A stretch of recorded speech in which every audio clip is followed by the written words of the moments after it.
My name is Rachel. I'm 36 years old, and I thought I had the perfect marriage until one night I heard my husband say something about our daughter that made my blood run ice cold. What he said, what I discovered after that, it destroyed everything I thought I knew about the man I'd been married to for 11 years. But it also gave me the strength to become someone I never knew I could be. I'm getting ahead of myself. Let me start from the beginning, because you need to understand how completely blindsided I was. You need to understand that I had no idea, not even a suspicion, that my husband was capable of what he'd been doing behind my back. My husband's name is David Chen. We met 13 years ago when I was working as a pediatric nurse, and he was finishing his MBA. He was charming, ambitious, driven. He had this way of making you feel like you were the only person in the room. When he looked at me, really looked at me, I felt seen in a way I never had before. We dated for a year and a half before he proposed, and it was everything I'd ever dreamed of. Rose petals, candlelight, him down on one knee telling me I was the love of his life. We got married in a beautiful ceremony with 200 guests. My parents were there, so proud and happy. His parents flew in from California, beaming as they watched their son get married. Everyone said we were the perfect couple, and I believed them. I believed we were building something real, something lasting. We bought a house in the suburbs, a beautiful 4-bedroom colonial with a big backyard. David got a job as a finance director at a tech company, and I continued working at Children's Hospital. The money was good. We traveled, we laughed, we talked about our future, and then 5 years into our marriage, we had Emma. Emma is my world. She's 6 years old now, with her father's dark hair and my green eyes. She's smart, funny, creative, everything a mother could hope for.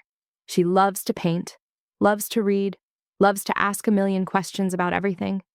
When she was born, I watched David hold her for the first time, and I saw tears in his eyes. I thought, this is it. This is the family I always wanted. But Emma was born with cerebral palsy. It's mild, affecting mostly her right side, but it means she walks with a slight limp, her right hand doesn't work quite as well as her left, and she needs physical therapy 3 times a week. She uses a walker sometimes when she's tired. She wears a brace on her leg at night. None of that matters to me. She's perfect, exactly as she is. She's brave and determined and works twice as hard as other kids just to do simple things. I've watched her spend 20 minutes trying to tie her shoes, refusing help, tears of frustration running down her face until she finally gets it right. She's a fighter. She's my hero. I thought David felt the same way. He went to her doctor appointments, at least in the beginning. He helped with her exercises. When people would stare at Emma's walker or ask insensitive questions, he seemed protective. I thought we were partners in this, united in giving our daughter the best life possible. Looking back now, I can see when things started to change. It was subtle at first, so subtle I almost didn't notice. About 2 years ago, David started working longer hours. He'd leave at 7 in the morning and wouldn't come home until 9 or 10 at night.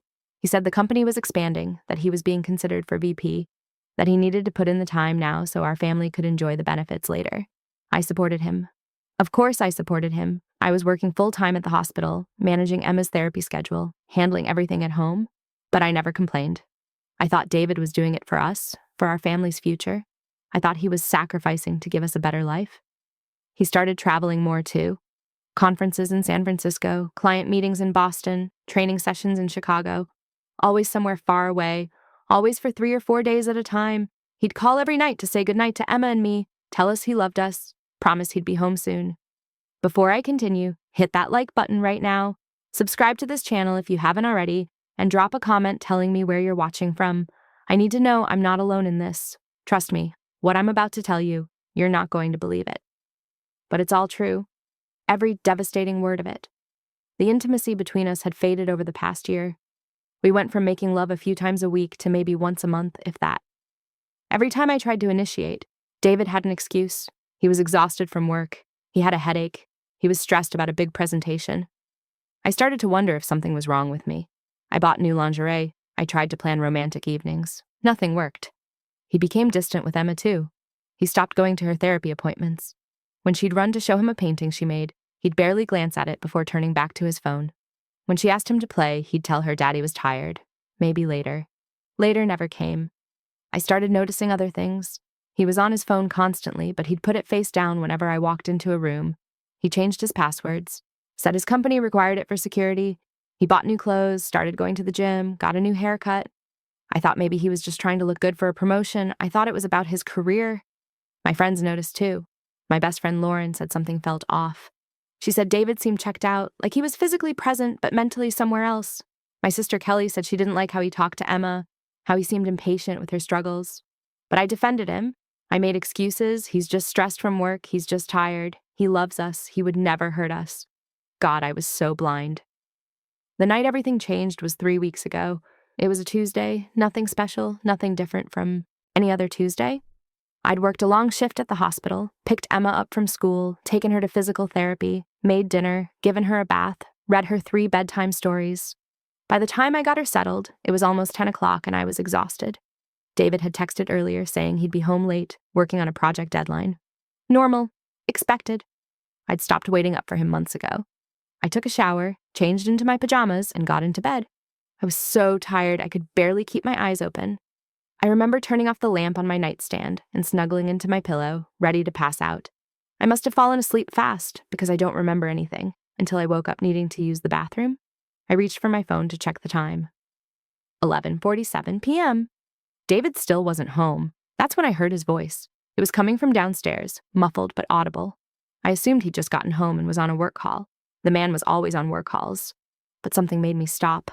Something in his tone. Something in the way he was speaking, quiet and intimate in a way he never spoke to his coworkers. I got out of bed and walked to the hallway, careful not to make any noise. Emma's door was closed, and I could hear her white noise machine humming. She was asleep, safe in her room, completely unaware that her entire world was about to shatter. I crept to the top of the stairs and listened. David's voice floated up from the living room, clearer now. He was on his phone, pacing probably, the way he always did when he was on calls. I know, baby.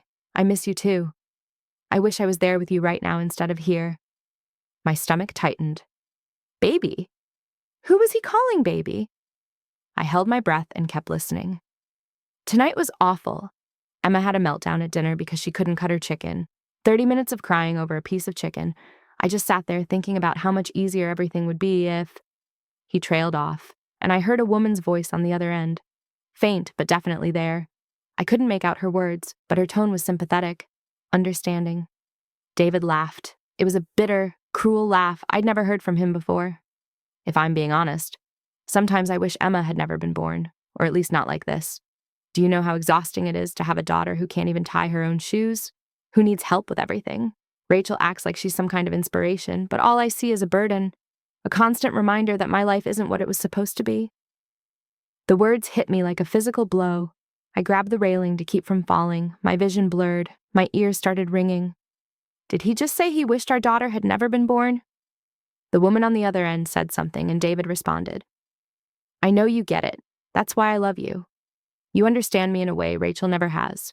With you, I can be honest. I can say the things I can't say to anyone else. Love. He said love.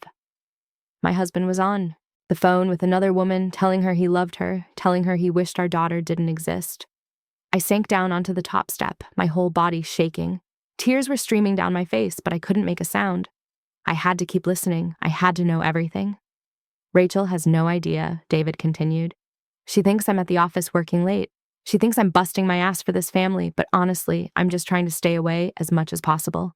Coming home to that house, to that life, it's suffocating. You're the only thing that makes it bearable.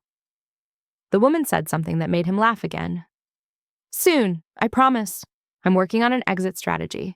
I need to get my finances in order, make sure I protect my assets. Once I have everything set up, I'll file for divorce. I'll finally be free of this mess. Free of Rachel and her perfect little angel routine with Emma, and then you and I can finally be together for real. Exit strategy, divorce, protect his assets. The words kept coming, each one worse than the last. I'm thinking 6 months, maybe a year. I need to make sure I'm not screwed financially.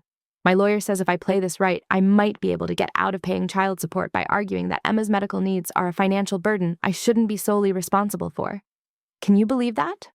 Her disability might actually work in my favor. I wanted to scream. I wanted to run down those stairs and claw his eyes out. But I stayed frozen, listening, documenting every vile word that came out of his mouth. Rachel will be devastated, but honestly, she'll be fine. She's strong. She'll figure it out. And Emma will adapt. Kids always do. They'll be better off without me anyway. I'm not cut out for this disability parenting thing. I'm not built for it. He talked for another 10 minutes, making plans with this woman, talking about their future together, complaining about his terrible life with me and our daughter. Every word was a knife in my heart, every sentence a betrayal so deep I didn't know how I'd ever recover. Finally, he said he had to go, that he'd call her tomorrow, that he loved her. The call ended, and I heard him moving around downstairs. I realized he'd be coming up to bed any second. I ran back to our bedroom as quietly as I could, got under the covers, and pretended to be asleep. My whole body was shaking, but I forced myself to stay still, to breathe evenly, to act like everything was normal. David came up a few minutes later. I heard him brush his teeth, change his clothes, and slide into bed next to me. He didn't kiss me goodnight. He didn't say anything. He just rolled over and fell asleep like he hadn't just destroyed our entire family with a single phone call. I lay there in the dark next to him, tears soaking my pillow, and felt my heart break into a million pieces. This man, the man I'd loved for 13 years, the man I'd built a life with, the man I'd had a child with, he was a stranger, a cruel, selfish stranger who wished our daughter had never been born. Have you ever discovered something so devastating that it changed your entire reality in seconds? Share your story in the comments. I want to know I'm not the only one who's felt this kind of betrayal. I didn't sleep that night. I couldn't. I lay there staring at the ceiling, replaying every word I'd heard, trying to make sense of something that made no sense at all. How long had he been seeing this woman? Who was she? How had I missed this? But more than anything, I kept thinking about Emma. My sweet, brave, beautiful Emma. Her father, the man who was supposed to protect her and love her unconditionally, saw her as a burden. He was ashamed of her. He wanted out because of her. The rage that filled me in that moment was unlike anything I'd ever felt. It was cold and sharp and all-consuming. David Chen had just declared war on our family, and he had no idea that I'd heard every word. He had no idea that I was about to become his worst nightmare. When my alarm went off at 6 a.m., I got up and went through my normal morning routine. I woke Emma, helped her get dressed, made her breakfast, braided her hair. She chattered about her day ahead, excited about art class, completely oblivious to the fact that her father was a monster. David came downstairs around 7, looking tired but relaxed. He kissed Emma on the top of her head, a gesture that made me want to vomit. How dare he touch her after what he'd said? "Morning, babe," he said to me, grabbing a coffee mug. "Sleep well?" I looked at him, really looked at him, and saw a stranger. "Fine," I said, keeping my voice neutral. "You were late last night." "Yeah, sorry about that. The project is killing me. Should be done soon, though." Lies. All lies. "What are you working on?" I asked, testing him. He gave me some vague answer about financial projections and client presentations, the kind of corporate jargon that meant nothing and couldn't be verified. I nodded like I believed him. "I have to go," he said, checking his watch. "Big meeting this morning. I'll try to be home earlier tonight." "Don't rush on our account," I said. He kissed my cheek, the same perfunctory kiss he'd been giving me for months, and walked out the door. I watched through the window as he got in his car, his face relaxed, unburdened. He thought he was getting away with it. He thought I was clueless. After I dropped Emma at school, I sat in my car in the parking lot and made a decision. I wasn't going to confront David. Not yet. I was going to do what he'd done to me. I was going to gather evidence, make a plan, protect myself and Emma. And then, when the time was right, I was going to destroy him. I called in sick to work, something I never did. Then I drove home and started investigating my own marriage. I started with his computer. David had a home office where he supposedly worked, sometimes on weekends. I'd always respected his privacy, never snooped, never questioned. That was over. His laptop was password protected, but I knew David. He was lazy with passwords. He used the same few variations for everything. On my third try, I got in. The password was Emma 2017, the year she was born. The irony was almost funny. What I found on that computer made me physically sick. There were emails, hundreds of them, going back almost 2 years, all to the same woman, Victoria Santos. The messages were intimate, sexual, planning trips together, talking about their future. He called her Vicky. He sent her photos of himself, photos I'd never seen. He told her things about me, about Emma, about our life, all of it cruel, all of it dismissive. In one email from 6 months ago, he'd written, "Rachel is so focused on Emma that she barely notices I exist anymore. I'm just a paycheck to her. You make me feel alive again. You make me feel like a man instead of a nurse and an ATM." In another, "I can't stand another therapy appointment, another doctor, another specialist telling us what Emma can't do. I didn't sign up for this. I wanted a normal family. And the most damning one, from just last week, my lawyer says I have options. If I document Rachel's obsession with Emma, her over-medicalization of Emma's condition, I might be able to argue for primary custody. Once I have custody, I can make decisions about Emma's care without Rachel interfering. Maybe fewer therapies, fewer doctors. Let the kid just be normal instead of constantly reminded she's disabled. He wanted to take Emma away from me, not because he loved her, because he wanted control, because he wanted to stop her from getting the help she needed. I screenshot everything, every email, every photo, every damning word. I saved it all to a flash drive and backed it up to the cloud. Then I went through his phone records. I had access to our cellular account, something I'd set up years ago and never thought to use. I pulled up his call and text logs. The pattern was obvious once I knew what to look for. Daily calls to the same number, always at night, always lasting 20 to 30 minutes. Texts at all hours, hundreds of them. The actual content wasn't available through the cellular provider, but the frequency told me everything I needed to know. I cross-referenced the dates with his calendar. Every business trip coincided with calls and texts to Victoria. Every late night at the office matched up with phone activity. He'd been lying about everything.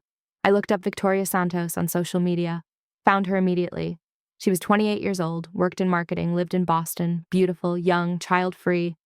Everything I wasn't. Everything David apparently wanted instead of his disabled daughter and exhausted wife. Her profile was mostly private, but I could see enough.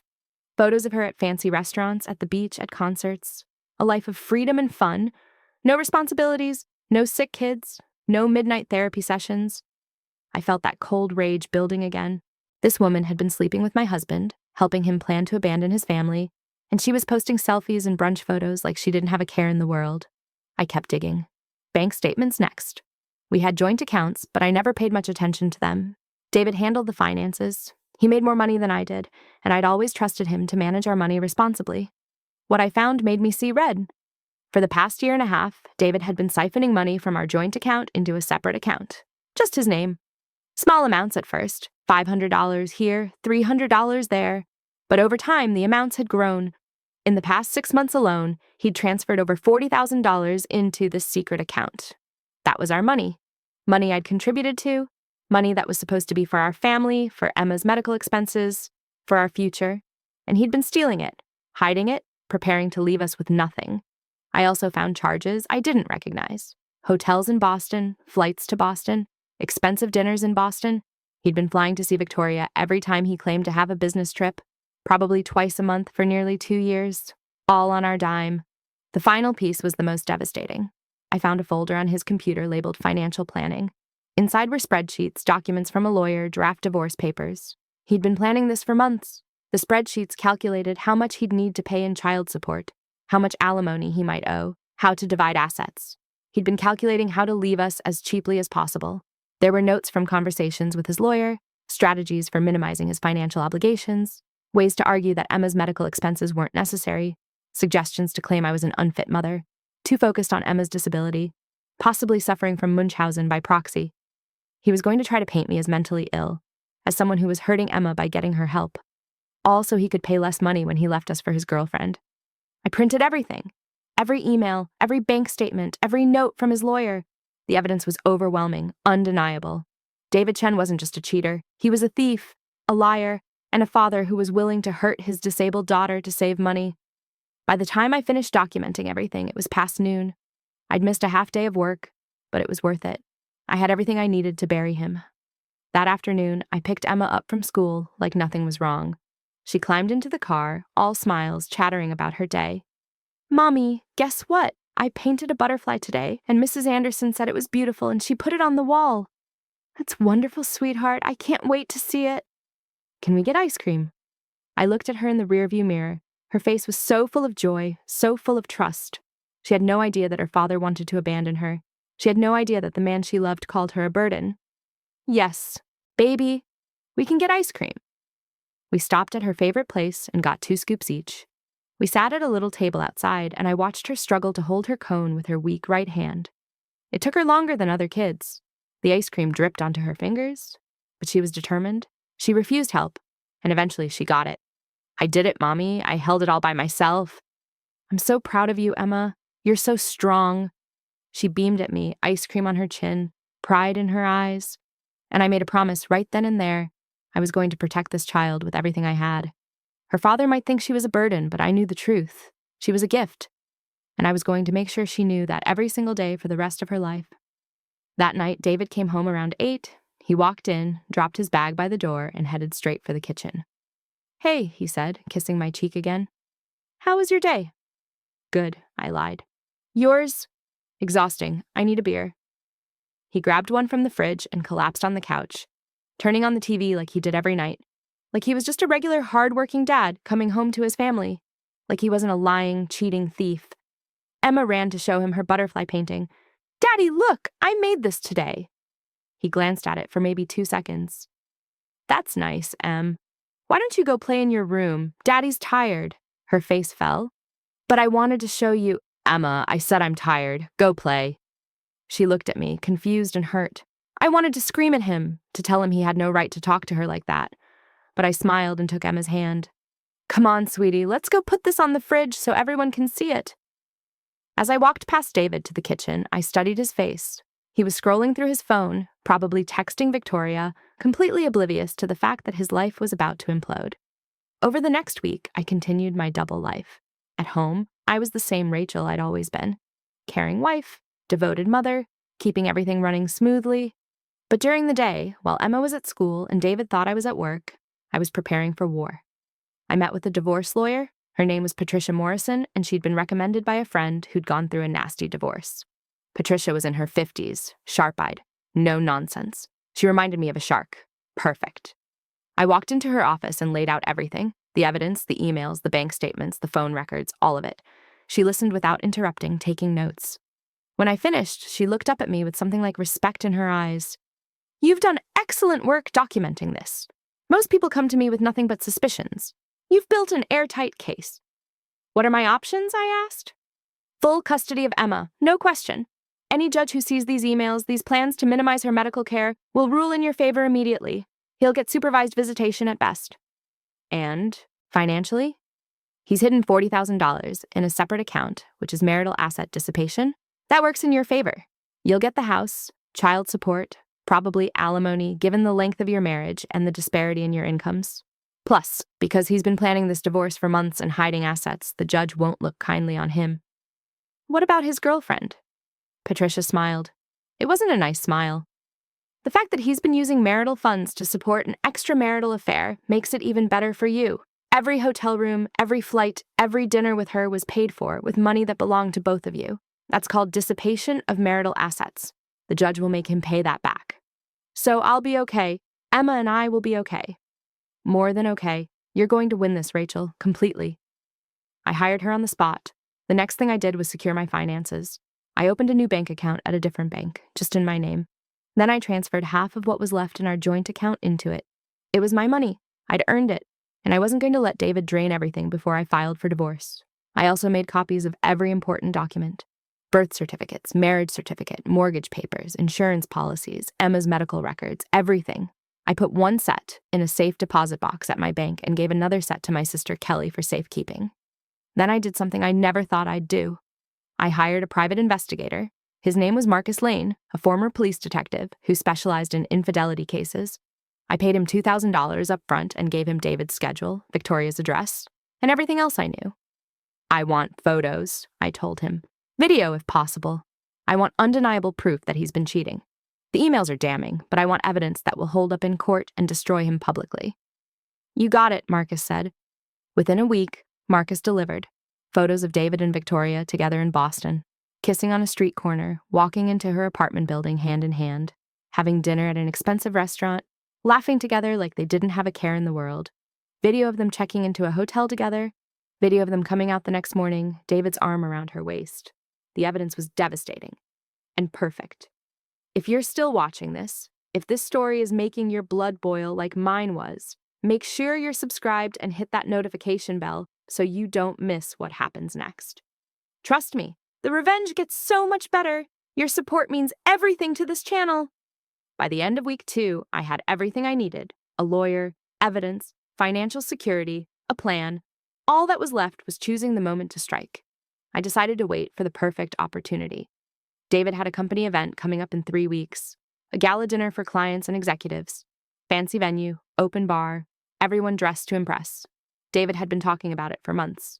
How important it was for his career, how the VP he was supposedly in line for would be there. He'd asked me weeks ago to come with him. Normally I would have said yes, but finding childcare for Emma was hard and I hadn't committed. This time I told him I'd be there. I'd get a sitter for Emma, I'd buy a new dress, I'd be the supportive wife one last time. David was surprised but pleased. Really? That's great, babe. It'll be good to have you there. I bet it will, I thought. I bet you're imagining me playing the perfect corporate wife while you text your girlfriend under the table. But I had other plans. This gala was going to be David's reckoning. The 3 weeks leading up to the event were torture. I had to pretend everything was normal, had to sleep next to him every night, knowing what he'd said about our daughter, had to watch him barely interact with Emma, knowing he was counting down the days until he could leave us. But I held it together. I was patient, because I knew what was coming. The night of the gala, I got ready carefully. I'd bought a red dress, form-fitting, expensive. I did my hair and makeup perfectly. I looked better than I had in years. When I came downstairs, David actually looked impressed. Wow, you look amazing. Thank you, I said coldly. We dropped Emma off at Kelly's house. My sister knew what was about to happen. I'd told her everything. She hugged me before we left and whispered, "Destroy him." The gala was at a fancy hotel downtown. The ballroom was decorated beautifully, chandeliers and white tablecloths and centerpieces. There must have been 200 people there, David's colleagues, clients, executives, everyone who mattered in his professional life. We found our table, and David immediately started networking, introducing me to people, playing the role of devoted husband. I smiled and shook hands and made small talk. Everyone thought we were the perfect couple. If only they knew. About an hour into the event, David excused himself to go to the bathroom. The second he left, I pulled out my phone and texted Patricia, my lawyer. It's time. She'd been waiting for my signal. Within minutes, she walked into the ballroom. She wasn't dressed for a gala. She was dressed for business. Suit, briefcase, all professional. She walked straight to our table and handed me a folder. "Mrs. Chen," she said loudly enough for nearby tables to hear, "I have those documents you requested." David came back from the bathroom and saw Patricia. His face went confused. "Rachel, who's this?" "This is Patricia Morrison," I said, standing up. "She's my divorce lawyer." The color drained from David's face. People at nearby tables stopped talking. The attention was shifting to us. "What? Rachel, what are you talking about?" I opened the folder Patricia had given me. Inside were copies of everything. The emails, the photos from the private investigator, the bank statements showing his hidden account. "I know about Victoria," I said. My voice was steady, cold. "I know you've been having an affair for 2 years. I know you've been stealing money from our joint account. I know you've been planning to divorce me and fight for custody of Emma so you can stop her medical treatments." His mouth opened and closed, but no sound came out. He looked like a fish gasping for air. "I also know what you said about our daughter," I continued, my voice getting louder. "I heard you on the phone 3 weeks ago. I heard you tell your mistress that you wish Emma had never been born, that she's a burden, that you're ashamed of her disability." By now, half the ballroom had gone quiet. People were staring. David's boss was at a table nearby, watching with shock on his face. "Rachel, please," David whispered. "Not here. Let's talk about this at home." "No," I said. "We're talking about it here, right now. In front of all these people you've been trying to impress. In front of your colleagues who think you're such a great guy. In front of your boss who thinks you're VP material." I pulled out the first photo from the folder. David and Victoria kissing on a street corner in Boston. I held it up so nearby tables could see. "This is Victoria Santos. She lives in Boston. My husband has been flying to see her twice a month for 2 years, using our money that was supposed to be for our daughter's medical care." David lunged forward, trying to grab the photo. "Stop it, Rachel, stop!" But I stepped back and pulled out more photos. Here's another, and another. Video of them checking into a hotel. Emails where he calls her baby and talks about their future together. Emails where he calls me a burden and our disabled daughter an embarrassment. People were pulling out their phones now, recording. This was going to be everywhere. Social media, office gossip, everyone would know. Patricia handed me another document. "These are the divorce papers," I said to David. "I'm filing first thing Monday morning. You're going to lose everything. The house, custody of Emma, most of the marital assets. You're going to pay child support and alimony, and you're going to be known as the man who abandoned his disabled daughter because she wasn't perfect enough for you." David's face had gone from pale to red. He was shaking with rage or panic or both. "You can't do this." "I already have," I said. "And one more thing." I pulled out my phone and opened my email. With one tap, I sent a message to David's entire company directory, HR, his boss, his colleagues, everyone. The subject line read, "The truth about David Chen." The email contained a carefully worded explanation of his affair, his use of company resources for personal travel, his plans to fraudulently claim medical expenses for tax purposes. Nothing that could get me in legal trouble, but everything that would destroy his career. Within seconds, phones around the ballroom started buzzing. People were reading my email. David's boss stood up from his table, his face furious. "David," his boss called out. "My office, Monday morning, 9 a.m. David looked around wildly, seeing his entire life crumbling in real time. His career, his marriage, his reputation, all of it gone in the span of 5 minutes. "Rachel, please," he tried one more time. "Please don't do this. Think about Emma. Think about our family." I got right in his face. My voice was quiet but venomous. "I am thinking about Emma. I'm thinking about the daughter you called a burden, the daughter you wished had never been born, the daughter you were planning to take away from me just so you could stop paying for her medical care. I'm protecting her from you." Then I turned to the crowd that had gathered. "If anyone here is thinking about doing business with David Chen, you should know he's a liar and a thief. If anyone here thinks he's a good person, you should know he's a man who abandons disabled children. If anyone here feels sorry for him, don't. He doesn't deserve it." I grabbed my purse, handed the folder full of evidence to Patricia, and walked out of that ballroom with my head held high. Behind me, I could hear the chaos. People talking, phones ringing, David's voice trying to explain, to deny, to salvage something. But it was over. He'd lost. I got in my car and drove straight to Kelly's house to pick up Emma. She was playing in the living room when I arrived, completely oblivious to the war I just waged on her behalf. "Mommy!" She ran to me, nearly tripping over her own feet in her excitement. "Kelly let me have 2 cookies!" I scooped her up and held her tight. "You deserve them, baby. You deserve everything good in this world." Kelly looked at me with tears in her eyes. "Did you do it?" "I did it. It's done." The next few days were chaos. David tried to call me hundreds of times. I blocked his number. He showed up at the house. I had already changed the locks, and I called the police when he wouldn't leave. He sent emails, texts from different numbers, messages through mutual friends. All of them some variation of begging, threatening, or trying to explain. I ignored all of it. He didn't deserve my attention anymore. Patricia filed the divorce papers that Monday, just like I'd promised. We also filed for a restraining order, which was granted based on the threatening messages David had been sending. The story spread like wildfire. Someone at the gala had recorded the confrontation and posted it online. It went viral.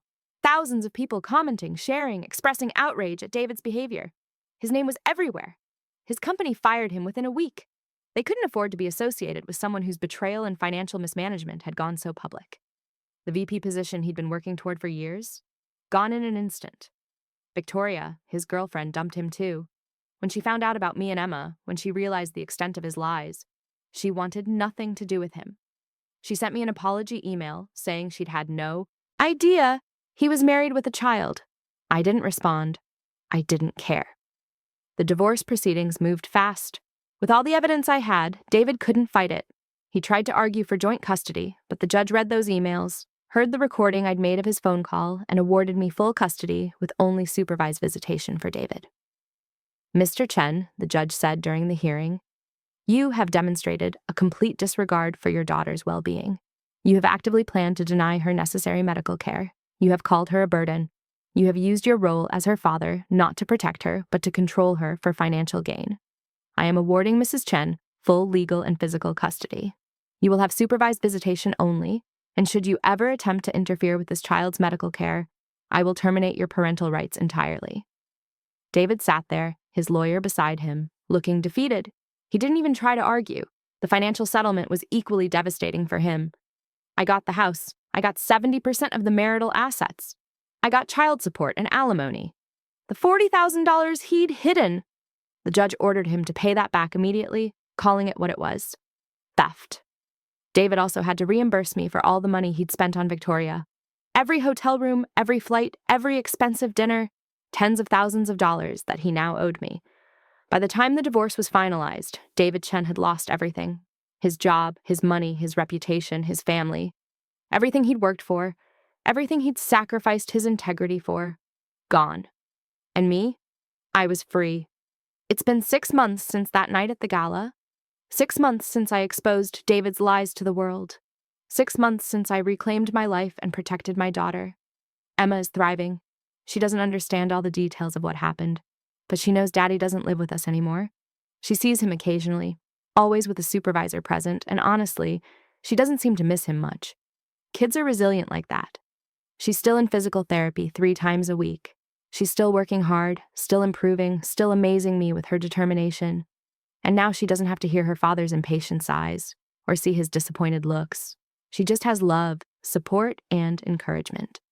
I'm doing well too, better than I ever thought possible. The divorce settlement gave me financial security. I'm still working at the hospital, still doing the job I love. I've started dating again, casually, nothing serious. Just remembering what it feels like to be seen and valued by someone who actually deserves my time. David is living with his parents in a small apartment on the other side of town. He's working at a low-level sales job, making a fraction of what he used to earn. Most of his paycheck goes to me in child support and alimony. He has no friends, no reputation, no future prospects. I should feel bad for him, but I don't. Not even a little bit. He made his choices. He chose to cheat, to lie, to steal, to abandon his family. He chose to see his daughter as a burden instead of a blessing, and now he's living with the consequences of those choices. Sometimes I think about that night I overheard his phone call. If he had just remembered to go upstairs, to have that conversation where I couldn't hear it, I might still be living in ignorance. I might still be the devoted wife supporting him while he planned to destroy me. But he got careless. And that one mistake gave me the information I needed to protect myself and Emma. It gave me the chance to strike first, to control the narrative, to win. Thank you for staying until the end. If this story gave you the justice you needed to see, check out the other videos on screen. They're just as satisfying. And if you haven't subscribed yet, what are you waiting for? See you in the next story. Looking back, I can see that I was stronger than I ever knew. Strong enough to hide my pain and gather evidence. Strong enough to plan a strategic takedown. Strong enough to walk into that gala and burn David's life to the ground in front of everyone he wanted to impress. I learned that you can't trust someone just because you love them. That marriage vows don't mean anything if the person saying them is a liar. That sometimes the person sleeping next to you is the enemy. But I also learned that I'm capable of protecting myself and my daughter. That I don't need a man to complete my life. That I'm enough, just me, and that Emma is more than enough, exactly as she is. To anyone out there going through something similar, anyone who's discovered their partner is living a double life, anyone who's been betrayed by someone they trusted completely, I want you to hear this. You are not alone. What happened to you is not your fault, and you are so much stronger than you think. Document everything, protect your finances, build your case, and when you're ready, strike hard and strike fast.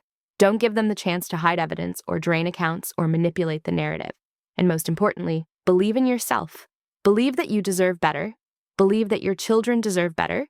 Believe that you have the strength to walk away and rebuild. Because you do. I'm living proof. If you're experiencing anything like what I went through, please reach out for help. Talk to a lawyer. Talk to a therapist. Talk to friends and family you trust. Don't suffer in silence. Don't let someone make you feel like you're trapped or powerless. You have options. You have strength. You have a future that doesn't include someone who treats you and your children like burdens. My name is Rachel, and I survived my husband's betrayal. I protected my daughter from a father who didn't deserve her. And I built a new life that's better than anything I had before. If I can do it, so can you. Stay strong, stay vigilant, and never, ever settle for someone who doesn't see your worth. You deserve real love. You deserve respect. You deserve a partner who chooses you every single day, not one who's planning their exit while lying to your face. Trust your instincts. If something feels wrong, investigate. If someone's behavior doesn't match their words, believe their behavior. If your gut is screaming that something is off, listen to it. Mine saved me, and it might save you too. Thank you for watching. Thank you for letting me share my story.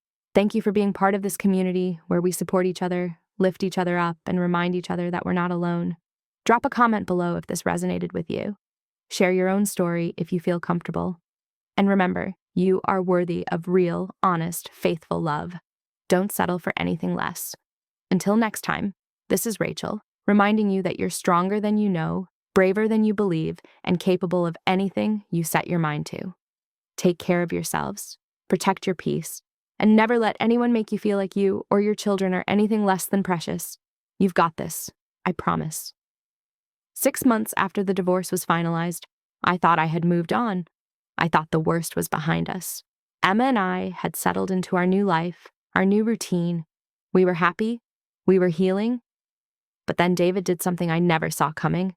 Something so calculated, so cruel, that it made everything he'd done before seem almost tame in comparison. It started with a letter. Not from David directly, but from a lawyer I'd never heard of. Some big firm out of Chicago with a name that took up 3 lines on the letterhead.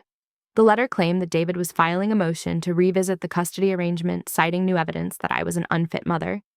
I read that letter 3 times, my hands shaking worse each time. Unfit mother? Me? The woman who had dedicated her entire life to making sure Emma had every opportunity, every therapy, every chance to thrive. I called Patricia immediately. She told me to come to her office right away and bring the letter. When I got there, she read it carefully, her expression getting darker with each paragraph. "This is garbage," she finally said. "Complete garbage. But it's dangerous garbage." "What do they have?" I asked. "What evidence could they possibly have?" Patricia showed me the attachment to the letter. David was claiming that I had Munchausen syndrome by proxy, that I was medicalizing Emma unnecessarily, subjecting her to therapies and treatments she didn't need just to satisfy my own psychological need to be a caretaker. "That's insane," I said. "Emma needs those therapies. Her doctors prescribe them. She has cerebral palsy, for God's sake." "I know that. Any reasonable person knows that. But David has apparently found a doctor willing to testify that some children with mild CPT can function without intensive therapy. He's going to argue that you're doing more harm than good." "Who would say that? What doctor would take his side?" Patricia showed me the name, Dr. Richard Pemberton. I'd never heard of him. A quick search showed he was a controversial figure in the disability community, known for arguing that parents overtreat their children, that modern medicine has created a culture of unnecessary intervention. "He's a quack," Patricia said, "but he has credentials, and if we're not careful, he could do damage in court." I felt that familiar rage building again. David wasn't trying to get custody because he loved Emma. He was trying to get custody to hurt me, to take away the one thing that mattered most, and he was willing to put Emma through a traumatic legal battle to do it. "What do we do?" I asked. "We fight," Patricia said. "We get our own experts. We document everything. We show the court that Emma's therapies are medically necessary and that you're an exemplary mother. And we expose David's real motivation, which is revenge." The custody battle consumed the next 3 months of my life. It was expensive, emotionally draining, and terrifying. Every day, I woke up wondering if this would be the day a judge decided I wasn't good enough, that David deserved another chance. We assembled a team of experts. Emma's pediatrician, who testified that her therapy regimen was not only appropriate but essential for her development. Her physical therapist, who showed the court documented evidence of Emma's progress.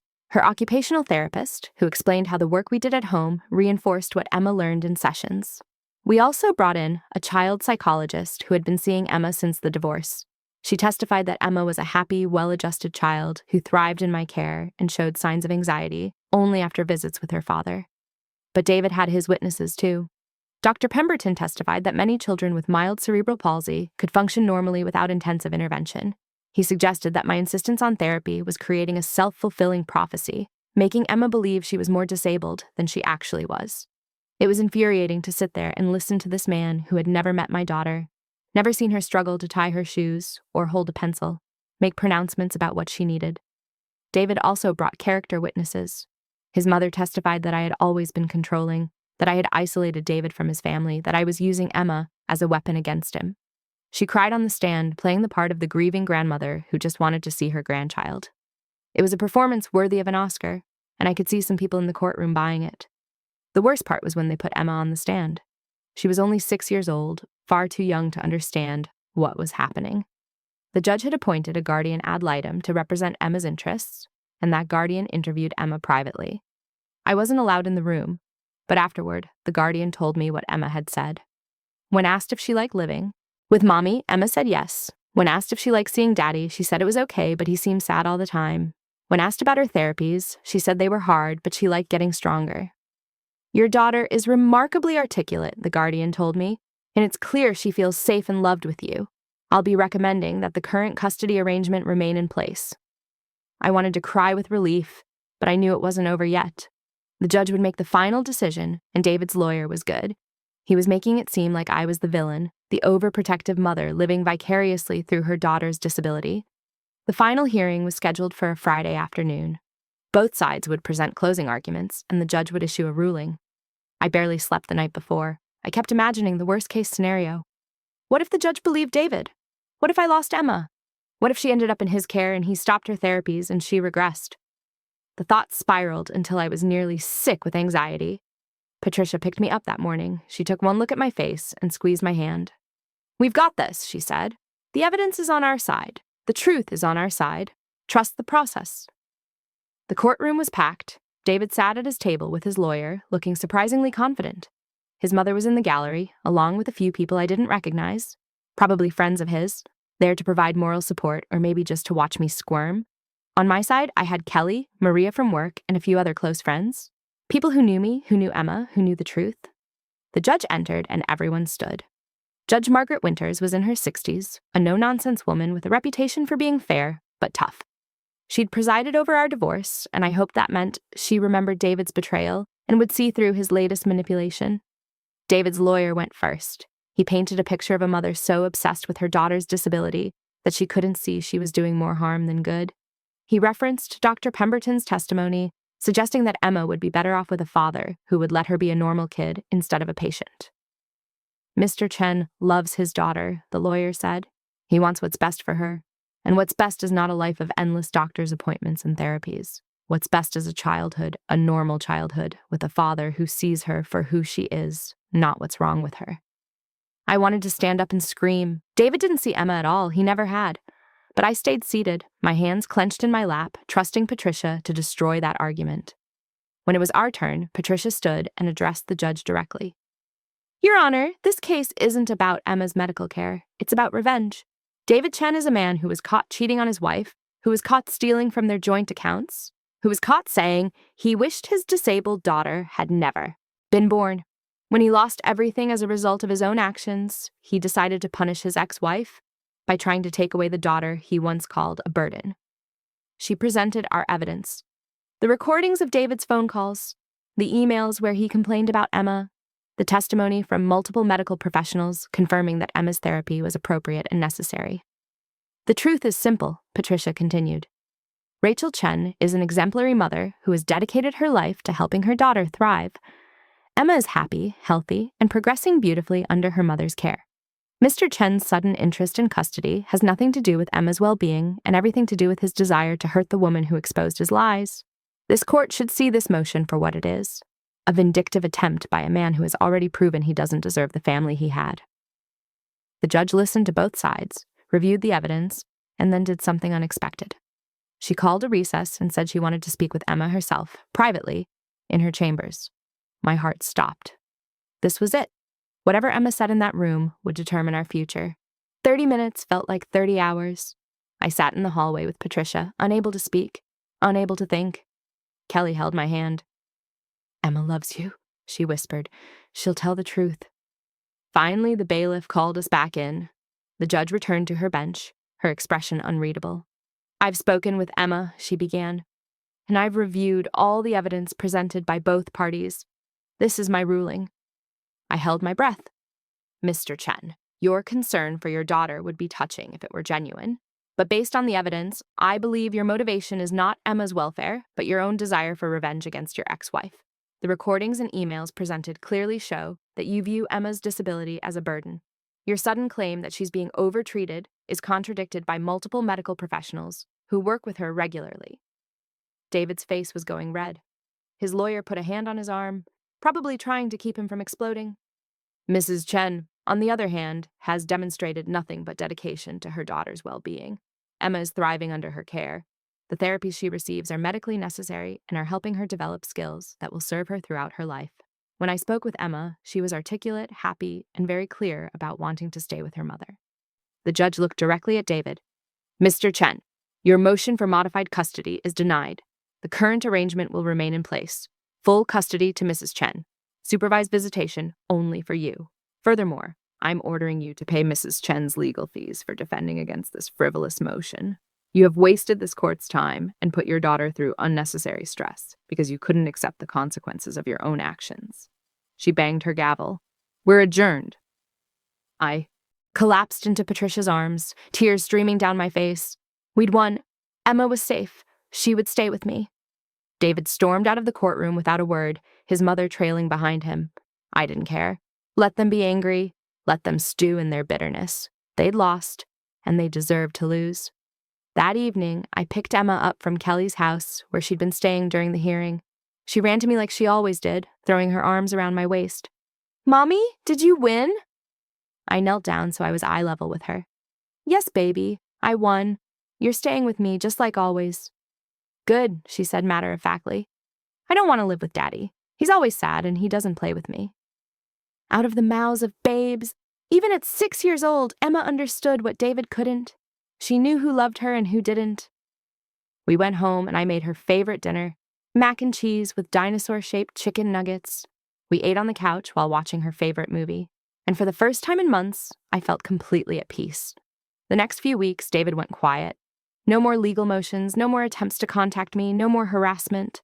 I thought maybe he'd finally accepted defeat and moved on. I was wrong. One afternoon, I got a call from Emma's school.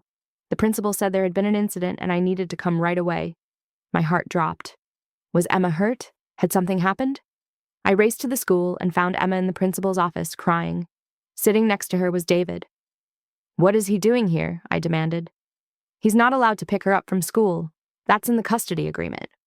The principal, Mrs. Davidson, looked uncomfortable. "Mr. Chen showed up claiming there was a family emergency. He said you'd sent him to get Emma." "That's a lie. I sent no such message." David stood up, his face a mask of fake concern.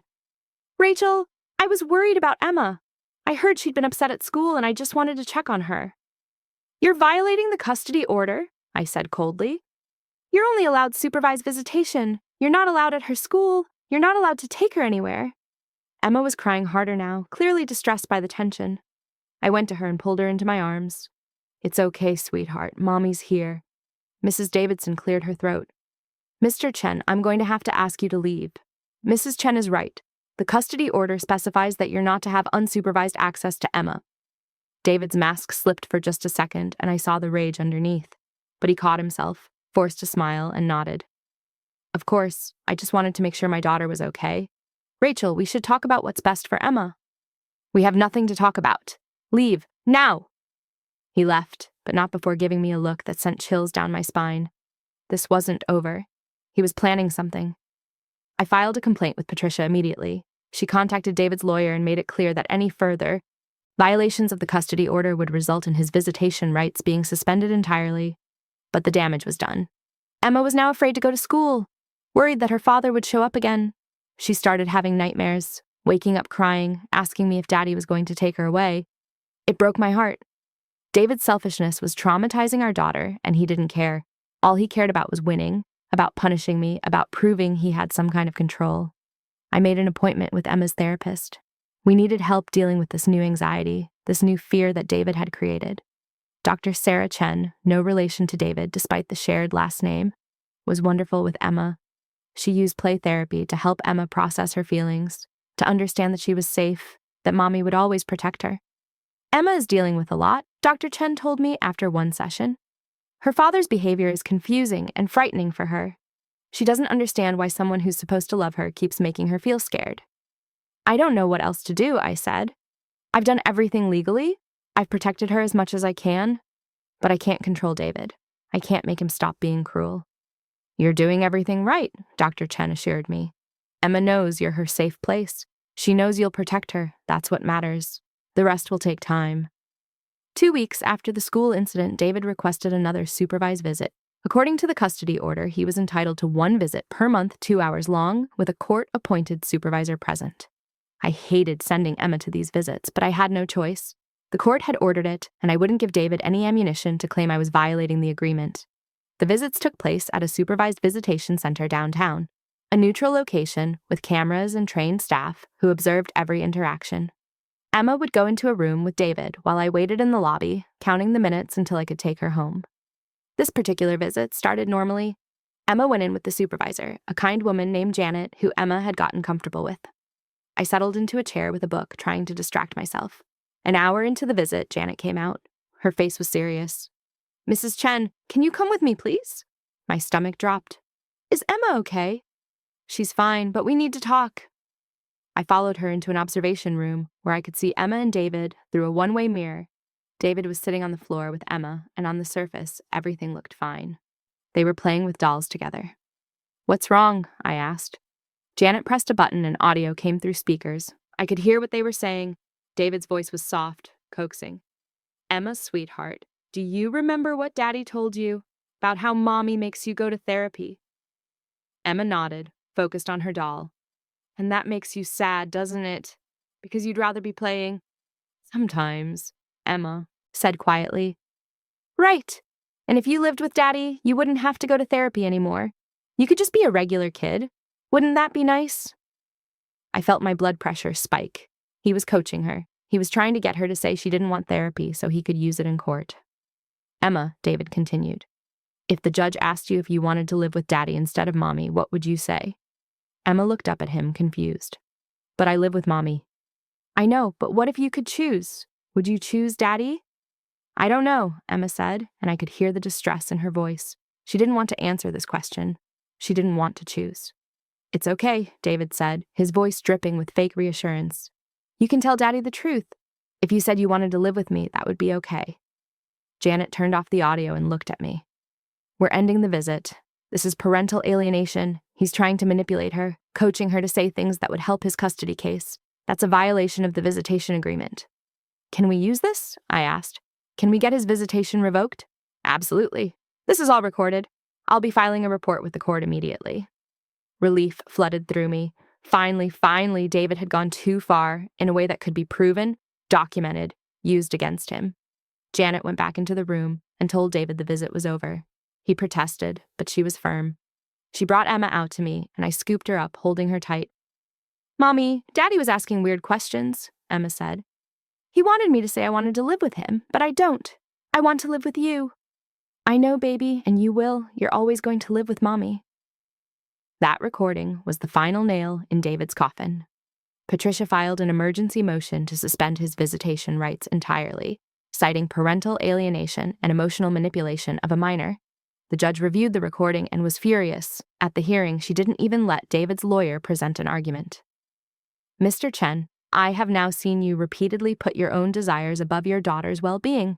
You have violated custody orders, attempted to manipulate your daughter, and caused her significant emotional distress. I am suspending your visitation rights indefinitely. If you wish to see your daughter in the future, you will need to complete a parenting course, undergo therapy to address your manipulative behavior, and petition this court for reinstatement of supervised visitation. Until then, you are to have no contact with Emma whatsoever." David tried to speak, but the judge cut him off. "I'm not finished. I'm also finding you in contempt of court for your behavior during supervised visitation. You're fined $5,000, payable to Mrs. Chen. If you violate this order, if you attempt to contact Emma in any way, you will be arrested. Do you understand?" David nodded, his face blank with shock. "This court is adjourned." I walked out of that courtroom knowing it was finally, truly over. David had no rights anymore. He couldn't hurt Emma. He couldn't hurt me. He was out of our lives for good. That night, I sat Emma down and explained, in terms she could understand, that she wouldn't be seeing Daddy anymore for a while. "Is it because he was asking me weird questions?" she asked. "Partly, but mostly it's because Daddy needs to learn how to be a better father. And until he does, it's better if it's just you and me." "That's okay," Emma said, and she seemed relieved. "I like it just us." "Me too, baby, me too." The months after that were the most peaceful we'd had since before the divorce. Without David's constant legal attacks, without the stress of supervised visits that upset Emma, we could finally just live our lives. Emma thrived, her therapy continued, and she made incredible progress. She learned to write more clearly, to run without falling as often, to dress herself completely independently. Every milestone was a victory, a middle finger to David, who'd said she was being overtreated. I thrived too.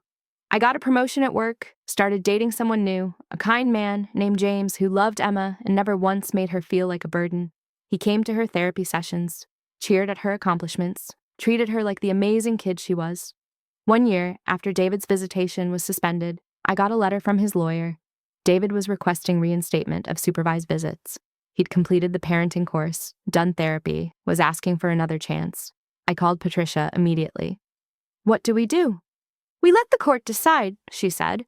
"But Emma's old enough now that the judge will take her feelings into consideration. If Emma doesn't want to see him, the judge will likely deny the request." The guardian ad litem interviewed Emma again. She was 7 now, more articulate, more certain of what she wanted. "Do you want to see your father?" the guardian asked. "No," Emma said firmly. "He makes me feel bad. He acts like I'm broken. Mommy and James make me feel good. They make me feel strong." The guardian reported that conversation to the judge. David's request was denied. He appealed. It was denied again. He tried one more time, 6 months later. Denied. Finally, he gave up. I don't know if he moved away or just accepted that he'd lost, but the petitions stopped coming. The harassment ended. He disappeared from our lives completely. And we were better for it. It's been 3 years now since I overheard that phone call that changed everything. 3 years since I learned my husband was a monster. 3 years since I fought for my daughter and won. Emma is 9 years old now. She still has cerebral palsy, still goes to therapy, still works harder than other kids to do simple things. But she's happy. She's confident. She knows she's loved unconditionally, not despite her disability, but including it as part of what makes her who she is. She's in a regular classroom at school, getting straight A's. She plays adapted soccer on weekends. She has friends who don't see her as different, just as Emma. She's everything David said she couldn't be, everything he didn't think was worth fighting for. And me? I married James last year.